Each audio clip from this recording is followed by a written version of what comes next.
Icon star Allu Arjun హీరోగా Kollywood box office director Atlee Kumar కాంబినేషన్లో రాబోతోన్న cinema కథాంశంపై సినీ వర్గాల్లో భలే చర్చ నడుస్తోంది. ఈ క్రేజీ ప్రాజెక్టు గురించి రకరకాల ఊహాగానాలు వినిపిస్తున్నాయి. కొందరి అభిప్రాయం ప్రకారం ఇది సైంటిఫిక్ ఫిక్షన్ కథాంశంతో తెరకెక్కుతోందట. మరికొందరు ఇది మైథలాజికల్ టచ్ ఉన్న వినూత్న చిత్రమని అంటున్నారు. ఈ సినిమాలో అల్లు అర్జున్ 3 విభిన్న గెటప్స్లో కనిపించడం ఖాయమనే వార్త ప్రముఖంగా వినిపిస్తోంది. ఈ 3 పాత్రలు 3 వేరువేరు లోకాలకు చెందినవని చెబుతున్నారు. అచ్చు ఒకేలా ఉన్న వ్యక్తులు మరో డైమెన్షన్ నుండి భూలోకానికి రావడం అన్న కాన్సెప్ట్తో ఇప్పటికే కొన్ని హాలీవుడ్ మూవీస్ సందడి చేశాయి. బన్నీ సినిమా కూడా అదే థీమ్తో విజువల్ వండర్గా సాగుతుందని సినీ విశ్లేషకులు భావిస్తున్నారు.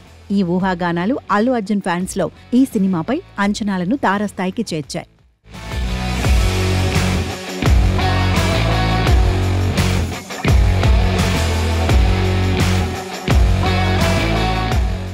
బన్నీ అట్లీ మూవీ కంటే ముందుగానే ప్రారంభమైన మెగాస్టార్ చిరంజీవి విశ్వంబరలో ఏకంగా 7 లోకాల చుట్టూ సాగే కథ ఉందట.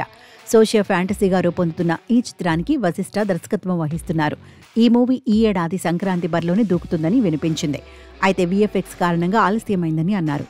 అందువల్ల ముందుగా చిరంజీవి నటిస్తోన్న మరో సినిమా మన శంకర వరప్రసాద్ గారు విడుదలవుతుందని, తర్వాతే విశ్వంబర వస్తుందని తెలుస్తోంది. 2026 వేసవిలో విశ్వంబర రానుందని సమాచారం. ఇక విశ్వంబర సినిమా షూటింగ్కు దాదాపు 2 ఏళ్ల సమయం పట్టింది. అలాగే బన్నీ అట్లీ మూవీ కూడా 2 ఏళ్ల తర్వాత పలకరిస్తుందని తెలుస్తోంది. నిజానికి ఈ సినిమా షూటింగ్ మే, జూన్ లోపు పూర్తవుతుందట. ఆ తర్వాత బన్నీ ఫ్రీ అయిపోతారని తెలుస్తోంది.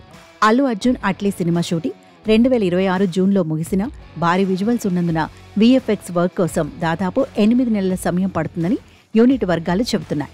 ప్రేక్షకులు మెచ్చే అత్యుత్తమ అవుట్పుట్ ఇవ్వడానికి చిత్ర యూనిట్ కృషి చేస్తోంది. దీంతో 2027 మార్చిలో బన్నీ మూవీ ప్రేక్షకులను పలకరిస్తుందని వినికిడి.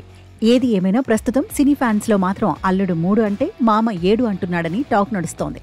మరి 2026లో వచ్చే విశ్వంబర, 2027లో వెలుగు చూసే బన్నీ అట్లీ మూవీ ఏ స్థాయిలో ప్రేక్షకులను అలరించి ఆశ్చర్యపరుస్తాయో చూడాలి.